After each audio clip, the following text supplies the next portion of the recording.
السلام عليكم ورحمة الله وبركاته. الحمد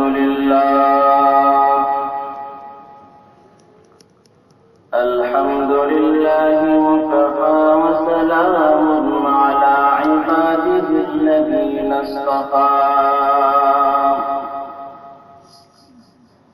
أما بعد فأعوذ بالله من الشيطان الرجيم.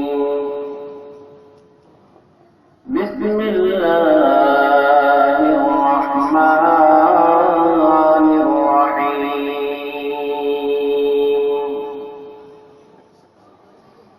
يا أيها الذين آمنوا لا تأكلوا أموالكم بينكم بالباطل. وقال النبي صلى الله عليه وسلم: اتق المحارم تكن أعبد الناس، وأحسن إلى جارك تكن مؤمنا، وارض بما قسم الله لك تكن أغنى الناس، أو كما قال النبي عليه الصلاة والسلام. সকলে মুহাম্মদের সাথে রাসূলের শানে দুরূদ ইব্রাহিম আল্লাহুম্মা সাল্লি আলা মুহাম্মাদিন ওয়া আলা আলি মুহাম্মাদ কামা সাল্লাইতা আলা ইব্রাহিম ওয়া আলা আলি ইব্রাহিম ইন্নাকা হামিদুম মাজিদ। اللهم بارك على محمد وعلى آل محمد كما باركت على إبراهيم وعلى آل إبراهيم إنك حميد مجيد. بلغ العلا بكماله كشف الهدى بجماله حسنت جميع خصاله. صلوا عليه وآله. كريم السجاد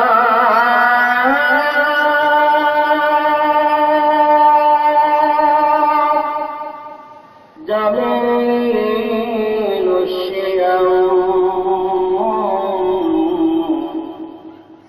نبي البرايا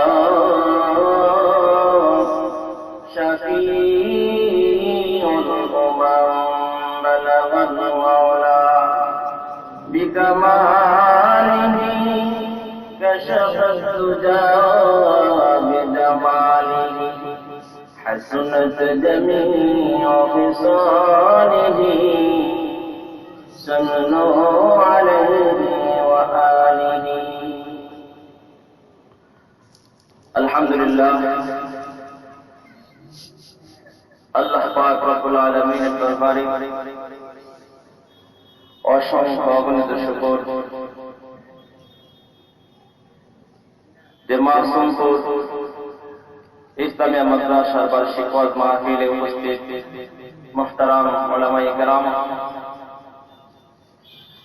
সম্মানিত সভাপতি, প্রধান অতিথি, বিশেষ অতিথিবৃন্দ এবং আল্লাহ পাকের আশিকিন জাকিরিন মুহিব্বিন, দূর দূরান্ত থেকে আগত সর্বশ্রেণীর মুসলিম,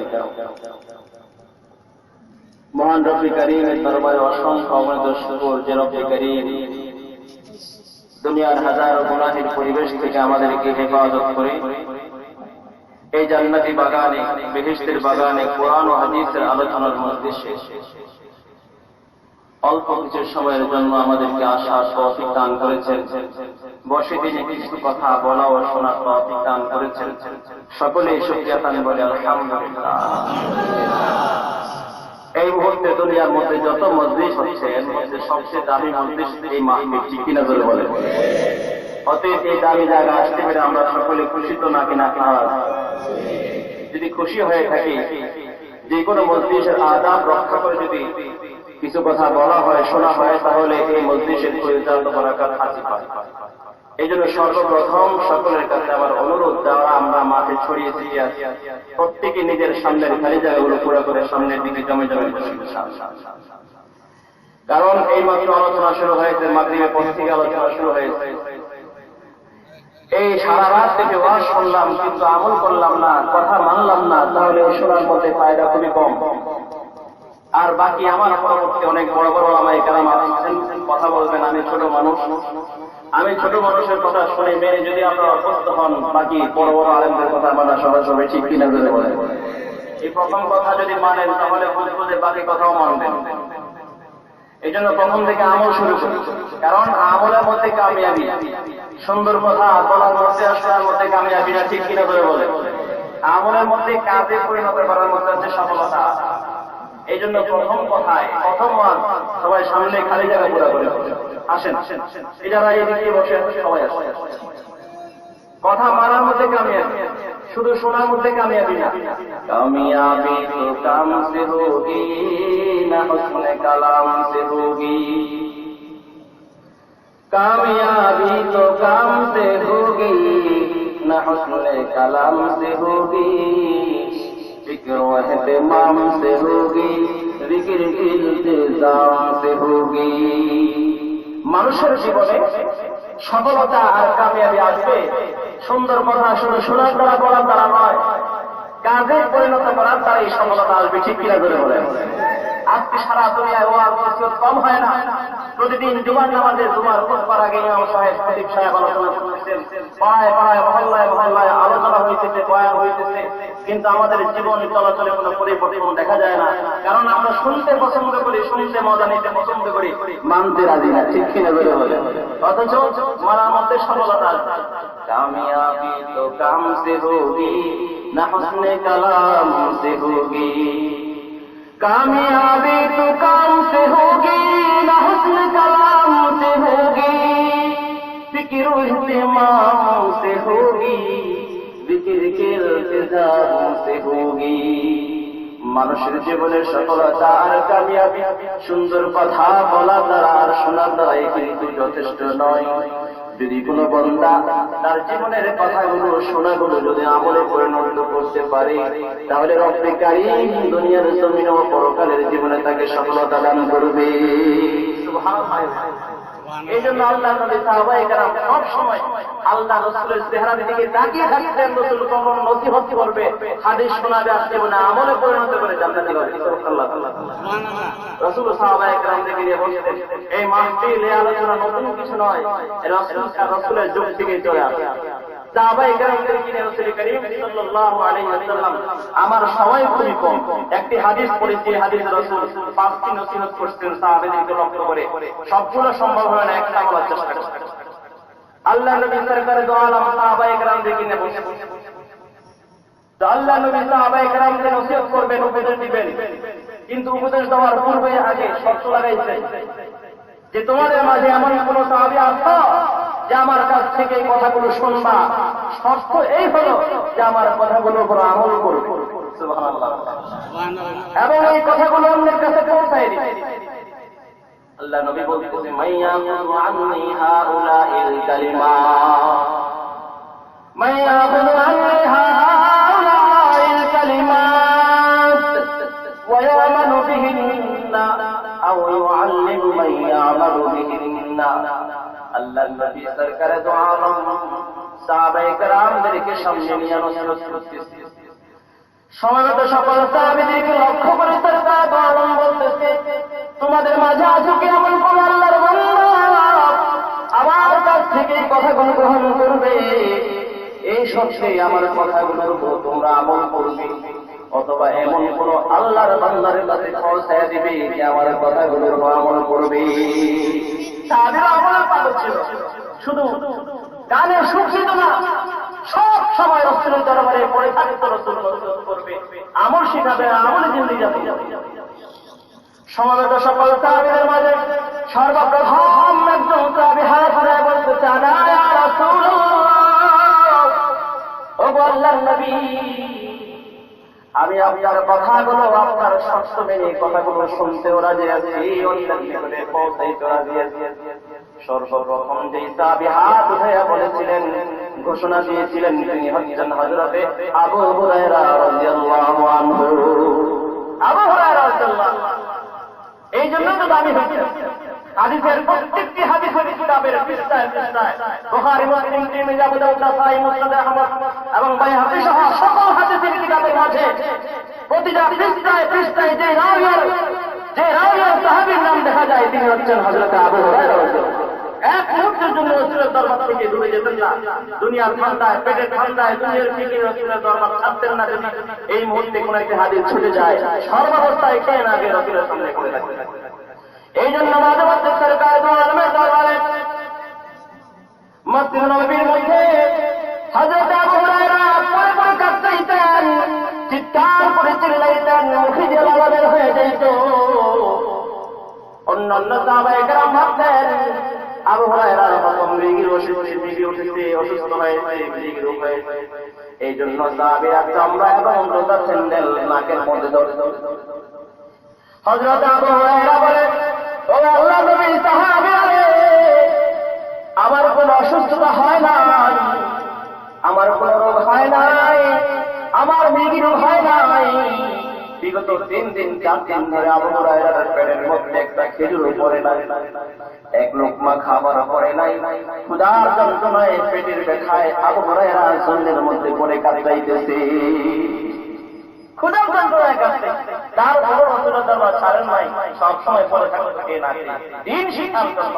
আজকে আমাদের দিন শিখার আগ্রহ, কোরআন শিখার আগ্রহ আমাদের থাক। যদি তাই হতো তাহলে আমাদের কোরআনের মধ্যে এত বিশাল মাহফিল হওয়ার পরেও বাজারে হাটে হাটে এত মানুষ, কিন্তু মাহফিলের প্যান্ডেলটা এখনো ভরে নাই। ঠিক কিনে করে বলেন? আজকে সাহাবীরা আমাদের মাঝে নাই, রাসূলের আদর্শ আমাদের মাঝে নাই, কোরআনের মহব্বত আমাদের মাঝে নাই, ইসলামের রাসূলের আদর্শের মহব্বত আমাদের মাঝে নাই। আজকে আমরা মৃত্যুকে ভুলে গিয়েছি, কবর হাসর সলসলা আর আখিরাত বিচার দিবসের কথা বলে গিয়েছি। যদি আজকে মৃত্যুর কথা স্মরণে থাকতো তাহলে আমি কেমন করে বলতাম এত বিশাল মাহফিল আগামী বছর আমার কপালে চলবে। জুটবে জুড়ে বলে, আমি বাজারে বসে আছি, বাজার আগামীকাল থাকবে, সম্ভাবনা আছে, চায়ের দোকানে চা থাকবে, কিন্তু এই মাহফিল অল্প কেউ থাকবে না। ঠিক কিনা? মৃত্যুর ভয় নাই। আমরা যেভাবে চলছি দুনিয়াতে, বড় হয়ে যেন মৃত্যু আর আসবে না। অথচ কার কখন মৃত্যু হয় আমাদের জানা যায়। যারা দোকানে বসে আসে, যারা নাই দোকান থেকে বসার ক্ষমতা আছে না নাই, চায়ের কাপে যারা চুমুক দিয়েছে, চায়ের কাপ ঠান্ডা হওয়ার সুযোগ তাকে দেওয়া হবে কি হবে না তার জানা আছে বলে, জানা নাই। इस दुनिया की दोस्ती मिस्र का बदफूल है, इस दुनिया की दोस्ती मिस्र का बदफूल है, देखने में खुशनुमा है को मगर कुछ भी नहीं। आए आकर होगा फिर तुझे दुनिया से जाना है, तुझे एक दिन ये मुँह अपनी रब को दिखाना है। जागना है जाग ले अफलाक की साया तले, हश्र तक सोना पड़ेगा खाक की साया तले। आज कर लो कुछ भलाई वरना कल स्वयं रूबरू के तुम्हें रंगी खजाना चला कलम। फरकशे अमाल हाल जैसे भी फरमाएगा, मुल्क दौलत जाए हशमत कुछ नवा कम आएगा। कुछ काम न आएगा, हर एक जुदा हो जाएगा, बल्कि हर एक दुश्मन जानता हो जाएगा। हे बंधु, তুমি যে চায়ের কাপের মধ্যে চুমুক দিয়ে মজা নিচ্ছ, বাজারে গল্পের আড্ডা জমিয়েছ, বাড়িতে বসে বসে টেলিভিশন সিনেমা নাটক দেখতেছ, তোমার কিন্তু জানা নাই কোন মুহূর্তে আজরাইল তোমার দরজার সামনে এসে দাঁড়িয়ে যায়। ঠিক কিনা করে বলেন? মুসলমান ভাইয়ের আমার একজন আল্লাহ নবী সরকার দো আলম আবু হুরায়রাকে কাছে ডাকলেন, হে আবু হুরায়রা, তুমি আমার কথাগুলো আমলের মধ্যে শোনার জন্য তৈরি আসো, সামনে আসো। হযরত আবু হুরায়রা সামনে আগাইলেন। আল্লাহর নবী সরকারে দো আলম হযরত আবু হুরায়রার 5টা আঙ্গুল ধরে ধরে 5টা নসনত করে আল্লাহ নবী সরকারে দো আলম কেমন ছিলেন বক্তা, আর যেমন তেমন ছিলেন শ্রোতা। আল্লাহ নবী হযরত আবু হুরায়রার 5 আঙ্গুল ধরে 5টা নসনত করেছে। প্রথম আঙ্গুল ধরে আল্লাহ নবী সরকারে দো আলম আবু হুরায়রাকে বলতেছি, ইত্তাকিল মাহারিম তাকুন আবাদান মা। হে আবু হুরায়রা, হারাম ছেড়ে দাও, গুনাহ ছেড়ে দাও, সকল পাপ কাজ ছেড়ে দাও, অন্যায় ছেড়ে দাও, তাহলে দুনিয়ার জমিনে আল্লাহ যত বান্দা দুনিয়াতে পাঠিয়েছে সকল বান্দাদের মধ্যে তোমার মাকাম আর মর্যাদা সবার উপরে হয়ে যাবে। শর্ত কি? কি নসিহত করতেছে আল্লাহ রাসূল? ভুলে গেলে না তাড়াতাড়ি? একটাই তো বললাম, গুনাহ ছেড়ে দাও, হারাম ছেড়ে দাও, হারাম থেকে বাঁচো। আজকে আমাদের চোখে হারাম, আজকে আমাদের জবানের ব্যবহারে হারাম, আমাদের কানের শ্রবণ শক্তি ব্যবহারে হারাম, আজকে আমাদের চলাচল হারাম পথে, হাতের কাজ আজকে হারাম পথে হইতেছে। যারা বলেন ঠিক কিনা? আজকে আমাদের প্রতিটা কর্মে হারাম ঢুকে গেছে। হারাম থেকে গুনাহ থেকে বাঁচার কোন চিন্তাই আমরা করি না। গুনাহ যে করতেছি সেটা ভাবি। আল্লাহ পাক রব্বুল আলামিন কত সুন্দর চক্ষু আমাকে দান করেছেন। দুনিয়ার জমিনে হাজার বান্দা এমন আছে আল্লাহ তাআলা চক্ষু দিয়েছে, কিন্তু চোখে দৃষ্টি শক্তি দেয় নাই।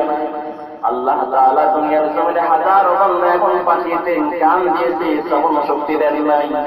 হাত দিয়েছেন, হাত চলাচল ক্ষমতা দেন নাই। পা দিয়েছে, হাঁটার শক্তি দেন নাই। জবান দিয়েছে, কিন্তু জবানে কথা বলার শক্তি দেয় না। আসলে নাই, আর অসংখ্য বান্দা আমার আছে, চোখ দেয় নাই, হাত দেয় নাই, পা দেয় নাই, আল্লাহ তাআলা কান দেয় নাই, জবানও দেয় নাই। এমন লোক দুনিয়ার জমিনে আছে না? এত সুন্দর ভাবে আল্লাহ তাআলা সৃষ্টি করে চক্ষু দিলেন। এই চক্ষু দ্বারা আমি কোরআন দেখবো, এই চক্ষু দ্বারা ওলামায়ে কেরামের চেহারা দেখবো, এই চক্ষু দ্বারা মা বাবার চেহারা থেকে মুহাব্বতের নজর দিব। কিন্তু আমাদের এই চোখের ব্যবহার কেমন ভাবে হারাম করতে আমরা নিজেদের করেছি। সর্বমুহূর্তে আমরা এই চোখ দ্বারা টেলিভিশনের দিকে তাকায় থাকি, ঠিক কিনা? কোন নারী দেখি, নারীর দিকে নজর দিই, গান বাজনা দেখতে থাকি।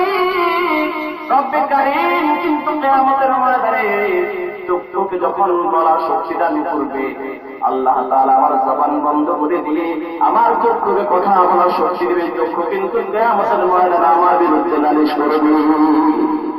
আল্লাহ রাব্বুল আলামিন জবান দান করেছেন, এই জবান দ্বারা ডাকবো কাকে? বলেন কাকে ডাকবো? আল্লাহ। এই জবান দ্বারা আল্লাহর জিকির করবো, আল্লাহকে আল্লাহ বলে ডাকবো। এই জবান দ্বারা কালামের তেলাওয়াত করব। কিন্তু এই জবান দ্বারা আমরা এখন ফাহিশা কথা বলি, অন্যায় কথা বলি, মিথ্যা বলি, গুনাহ করতে থাকি। যে বলেন ঠিক কিনা? আল্লাহ পাক এত দামি অঙ্গগুলো দিচ্ছে, এগুলো দ্বারা আল্লাহর নৈকট্যশীল বান্দা হবো, আল্লাহর ইবাদত করে করে আল্লাহর প্রিয় হবো। কিন্তু এই দামি অঙ্গগুলোর আমরা অসৎব্যবহার করে আমরা নিজেকে জাহান্নামে বানাই।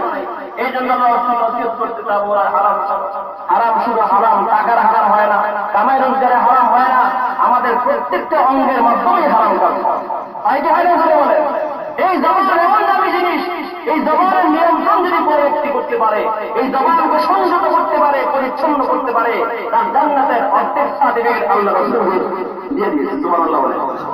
রাসূল বলছেন আমার কথা না, আলান নবী সাল্লাল্লাহু আলাইহি ওয়াসাল্লাম, मैं अजमल ने मा बैन लिहयैहि व मा बैन रिजलैहि अजमल्लाहुल জান্নাহ।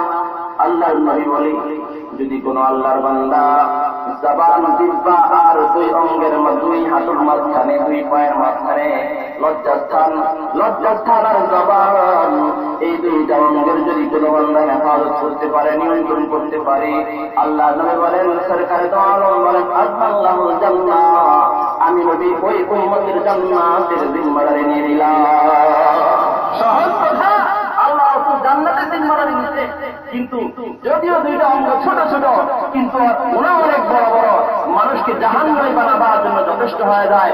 এই জবানদারিতে একটা মিথ্যা শক্তি রয়ে জাহান্নামী হয়ে যায়। এই জবানদারের মিথ্যা কথা বলে সে জাহান্নামী হয়ে যায়। এই জবান যখন আল্লাহ করে অন্য কাউকে যদি রব হিসাবে মানে তাহলে সে জাহান্নামী হয়ে যায়। ছোট অঙ্গ কিন্তু তার গুনাহ বড়। এই জবানটা যদি দুনিয়ার সকল গায়রুল্লাহকে পিছনে ফেলে একমাত্র আল্লাহকে আল্লাহ বলে, রব হিসাবে মেনে আল্লাহকে একটা ডাক দেয় আর তওবা করে জীবনের গুনাহগুলো থেকে মাফ যায়, আল্লাহ জিন্দেগির গুনাহগুলো মাফ করে তাকে জাহান্নামে জান্নাতি হিসাবে ডিক্লার দেয়া যায়। সুবহানাল্লাহ। এই জন্য মুসলমানরা আমরা বলতেছিলাম আমাদের কান দিয়েছে আল্লাহ তাআলা, কান দ্বারা সবসময় কোরআনের তেলাওয়াত শুনবো, নসিহত শুনবো, ওলামায়ে কেরামের কথা শুনবো, মা বাবার কথা মানবো। কিন্তু এই কানের ব্যবহার হারাম হতে করতেছি। দুনিয়ার সর্ব অবস্থায় আল্লাহ তাআলা বলে তুমি যেই অবস্থায় থাকো আল্লাহ রাসূল শিখায় তুমি জিকিরের মধ্যে থাকো। কিন্তু আজকে আমরা যখন অবসর থাকি তখনও গান শুনি, যখন রিক্সা চালাই তখনও গান শুনি, যখন জমিনে কাজ করি তখনও গান শুনি, যখন খানা খাই তখনও গান শুনি, যখন বাথরুমে যাই তখনও কানের মধ্যে হেডফোন দিয়ে গান শুনতে থাকি। বলেন ঠিক কিনা? আশ্চর্য অবস্থা। মানুষ যেন সর্বাবস্থায় জিকিরের মধ্যে না থাকতে পারে। পাশ্চাত্য খ্রিস্টান যেমন ষড়যন্ত্র করেছে মুসলমানের সংসারকে আল্লাহ দেন খেলে থাকতে দিবেই না। যদি চেষ্টা করে তাও পারবে না, কানের মধ্যে একটা যন্ত্র ঢুকাই রাখে। স্কুল কলেজের ছাত্র ছাত্রীরা কলেজে বই পুস্তক নিয়ে যাইতেছে কানের মধ্যে ঠিক কিনে ধরে বলেন। আপনারা কি মনে করেন এগুলো নুরুল ইসলাম সঙ্গে বলে শুনতেছে? এগুলো শুনতেছে গেল হেডফোন কান থেকে সেখানে গিয়ে মোবাইল টিভির গান চলছে, আশেপাশে বসে সেখানে গান শুনছে, পিছারের পাড়া আমাদেরকে শোনে না। সর্ব অবস্থা আমাদেরকে গোড়ার মধ্যে লাগিয়ে রাখার জন্য আল্লাহ জিকির দিয়ে গাফেল করার জন্য এসে বসে আমাদেরকে হেফাজত করেন। মুসলমান ভাই আমার বলতেছিলাম আল্লাহ পাক হাত চালু করে হাত দেওয়ার নাই, ভালো কাউকে আঘাত করা যাবে না। পা দিয়েছে, পা দেওয়ার নাই করে চলা যাবে না। সর্বক্ষেত্রে আল্লাহ রাসূল উপদেশ দিচ্ছে, আবু হুরায়রা তুমি হারাম থেকে বেঁচে থাকো। কিসের থেকে দূরে বলেন? কামাই রোজগারে হারাম আছে, আপনারা নাই? মাল কামাইয়ের মধ্যে হারাম আছে, বেচা কিনার মধ্যে আমাদের হারাম ঢুকে গেছে। যে ক্রেতা কিনবে সে হারাম করতেছে, যে বিক্রি করবে সে হারাম ভাবে বিক্রি করতেছে। বিস্তারিত আলোচনা নাই গেলাম, একটা সিম্পল শর্টকাট সিম্পল দেই। একটা বাদাম বিক্রেতা আজকে জুলুমের শিকার হয়, ঠিক কিনা বলে বলেন? একজন বাদাম বিক্রিতে ছোট বাচ্চা স্কুলের সামনে বাদাম বিক্রি করতেছে, অথবা এখানে রাস্তার ধারে দাঁড়িয়ে দাঁড়িয়ে বাদাম বিক্রি করতেছে। এই বেড়া 50 গ্রাম বাদাম কত? 50 গ্রাম 20 টাকা। 50 গ্রামের দাম করতে করতে 5টা-10টা অটোমেটিক মুভি দেখে বলেন। এই যে আপনি কিনার পূর্বে 5টা-10টা বাদাম বা চড়া খেলেন, এটা কার বাদাম আর কার চড়া খেলেন? হালাল খেলেন না হারাম খেলেন? চিন্তা করে বলুন। 50 গ্রাম বাদাম কিনতে গেলে 5 টাকা বাদাম যাবে অটোমেটিক, তাকে তার থেকে কিনে আগে মুখে দিলাম, এটাকে আমার বাদাম বলে কথা বলেন না কেন? দিল্লি বলেন না কেন আমার? এটা হারাম হারাম কিনে বলেন। একটা ছোট বাচ্চা দুর্বলতার কারণে শক্তি নাই, বড় একজন নেতা খাতাকে কিছু বলতে পারে না। অসংখ্য মানুষ এমন আছে যে খেয়ে তো পয়সায় ধরে নিয়ে চলে যায়, ঠিক কিনা ধরে বলেন? আপনি কার বাদাম নেবেন? 50 গ্রাম বাদাম কেনার পূর্বে একটি বাদাম মুখে দিলেন, কার বাদাম? মনে রাখবেন কিয়ামতের মাঠে যতক্ষণ পর্যন্ত একজন হজর তার একটি বাদামের মূল্য আপনাকে না দিবে, আপনার জান্নাতের রাস্তা বন্ধ হয়ে যাবে। নাউযুবিল্লাহ বলেন, ঠিক কিনা বলেন? অথচ আমাদের বুজুর্গানে দিন পূর্ববর্তী ওলামায়ে কেরাম বুজুর্গানের ইতিহাস দেখেন, একটি খেজুর অন্যের মাল করে খেয়েছে, বান্দার হক। আরেকটি কথা শুনে রাখবেন, বান্দার হক আর আল্লাহর হক। আল্লাহ রহমান রহিম, আল্লাহ দয়ালু দয়াময়, কোন বান্দাকে জাহান্নামে দিতে চান না। আল্লাহর হক যদি কোন বান্দা নষ্ট করে তাহলে আল্লাহ তাআলা তার দয়া আসলে তাকে মাফ করে দেওয়ার ক্ষমতা আল্লাহর আছে, আল্লাহ করে দেন, মাফ চাইলে করে দিবেন। কিন্তু দুনিয়ার জগতের কোন আল্লাহর বান্দা কোন বান্দার হক নষ্ট করে তাকে জবানে গালি দেওয়া হোক, আঘাত করা হোক, তাকে তার জীবন শেখায়ত করা, এটাও আল্লাহর হক নষ্ট করা। আজকে তো চায়ের দোকানে গেলে চায়ের কাছে ঝড় ওঠে না জীবন শেখায়ত না করলে, ঠিক কিনা বলেন? যারা গীবত করে, গীবত বুঝেন কোন মানুষের দোষ যদি অন্যায় হয়ে কোন মানুষের দোষ তার পিছনে আলোচনা করে, সমস্যা নয়, এটাই গীবত। কোন সমস্যা কি? তার মধ্যে দোষ আছে দেখে চলেছে, যেই দোষ আছে সেটা বলার নাম গীবত, আর যেই দোষ নাই সেটাও যদি তার ব্যাপারে আলোচনা করে সেটাকে বলা হয় তহমত, আরো বড় গুনাহ। সেটাকে বলা হয় তহমত, আরো বড় গুনাহ। আজকে চা দোকানের গল্পই যাবে না গীবত না করলে, আর যেই যাবে না গীবতের সমালোচনা না করলে, মনে রাখবেন এটাও বান্দার হক নষ্ট করা। কিয়ামতের মাঠে যদি কোনো বান্দার হক নষ্ট করে কোনো ময়দানে আল্লাহর ময়দানে ওঠে, বান্দার হক নষ্ট করেছে, দুনিয়া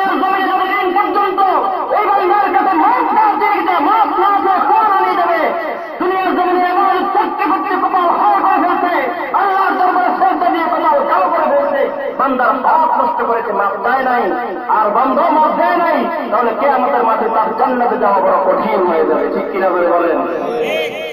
মুসলমান ভাই আমার, আজকে আমাদের ব্যবসা বাণিজ্য হারাম ঢুকে দিচ্ছে। কেমন করে ক্রেতাকে কেমন করে মাল কম দিয়ে মাপে কম দিয়ে ব্যবসা বেশি করবে, আমরা সেই চিন্তা করি। কেমন করে মাপের মধ্যে কম দিব, ভেজাল মাল দিব, মেয়াদোত্তীর্ণ মালকে কেমন করে মার্কেটে চালিয়ে দিয়ে আমরা কেমন করে একটা ব্যবসা বেশি করব। মাল সব করে মানুষকে বিপদে ফেলে কেমন করে আমরা ব্যবসা করব, সব সময় সেই দামটায় থাকি। যদি বলেন ঠিক কিনা? মুসলমান ভাই আমার, একজন সবল মানুষ দুর্বল মানুষের জমি কেমন করে দখল করবে, আমরা সেই ধান্দায় থাকি। যদি বলেন ঠিক কিনা?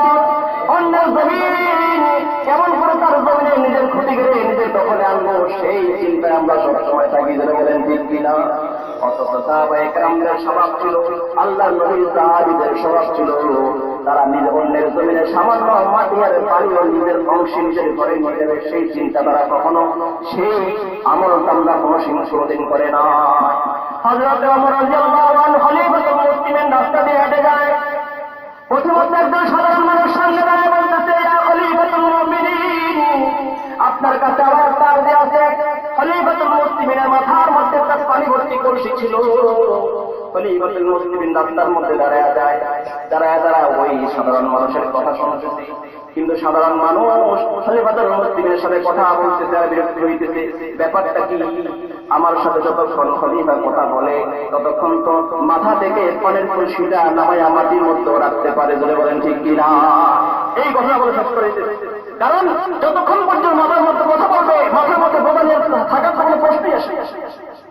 তখন ওই সাধারণ একজন গজার মনোভাব বুঝতে পেরে খলিফাতুল মুসলিমিন ডাক দিয়ে বলতেছে, হে আল্লাহর বান্দা, তুমি আমার সাথে কথা বলতেছো, আমার মাথার উপরে কলসির দিকে তাকাইতেছো, তুমি মনে মনে ভাবতেছো কলসিটা মাথা থেকে নামাইয়া কেন জমে রাখি না? ও আল্লাহর বান্দা, তুমি কি দেখো না আমার মাথার মধ্যে যে কলসিটা আছে, এটা পানি ভর্তি কলসি, তার তলাটা হচ্ছে ভিজা। আর যেই জমিনে দাঁড়িয়ে কথা বলতেছি সেই জমিনের মালিক কিন্তু আমি না, এই জমিনের মালিক কিন্তু অন্য কেউ। আমি যদি আমার ভিজা কলসিটা অন্য জমিনের মধ্যে রাখি আর ওই অন্য জমিনের সামান্য মাটি আমার ভিজা কলসির নিচে লেগে যাবে, আর আমার ভিজা কলসির তলার মধ্যে অন্যের জমিনের কিছু মাটি লাগে, সেই মাটি আমার ঘর পর্যন্ত পৌঁছে যাবে। কারণ কিয়ামতের কঠিন ময়দানে যদি রব্বে কারীম আমাকে প্রশ্ন করে, দুনিয়ার জন্য খলিফা বানিয়েছি, ক্ষমতা দান করেছি, পাওয়ার দান করেছি, শক্তি সামর্থ্য দান করেছি, মুক্তির মালিক হইয়া, ক্ষমতার মালিক হইয়া, পাওয়ারের মালিক হইয়া আমার একজন সাধারণ দুর্বল মানুষের জমিন থেকে সামান্য মাটি তুমি কলসির তলায় করে তোমার ঘর পর্যন্ত নিয়ে গিয়েছি। সেদিন যদি মাটি আর ভূমি আত্মসাৎকারী বান্দা হিসাবে আমাকে আসামি বানাইয়া ওই আসামির কাজ করে আমাকে দাঁড় করায় দেয়, সেদিন আমি খলিফাতুল মুসলিমিন ওমরের কোনো জবাব চলবে না। ঠিক কিনা? আজকে কত মানুষের জমিনের মাটি আমার ঘরে আসতেছে, কত মানুষের জমি আমার ঘরে আসতেছে, দখল করতেছি, কত হারাম আজকে আমার পকেটে আসতেছে, আমার ইনকাম পয়সা সব ক্ষেত্রে হারাম জমে গেছে, শুধু সুদের মাধ্যমে আমার পকেট ভারী করতেছি, ব্যাংকের অ্যাকাউন্ট ভালো করতেছি। কিয়ামতের মাঠে আমার একদম এই হারাম জায়গায় গেলে আল্লাহ সেটা আমাদেরকে ছাড়বে না। এই হারাম পেটে নিয়ে শরীরে নিয়ে দুনিয়াতে আবার করলে সে আবার আল্লাহর কাছে কবুল হবে না, যতক্ষণ পর্যন্ত এগুলো আমরা যার মাল যার হক তাকে আমরা বুঝাই না দিই। যদি বলেন ঠিক কিনা? এই জন্য আল্লাহ নবী সরকার দোয়ালো হযরত আবু হুরায়রা বলে, আবু হুরায়রা ইত্তাকিল মাহারিমা তাকুন আবাদান না, হারাম ছেড়ে দাও, গুনাহ ছেড়ে দাও, আল্লাহর কাছে সবচেয়ে প্রিয় হয়ে যাবে। আল্লাহ পাক আমাদের সকলকে এক কিলো আমল করার তৌফিক দান করুন। মাশাআল্লাহ।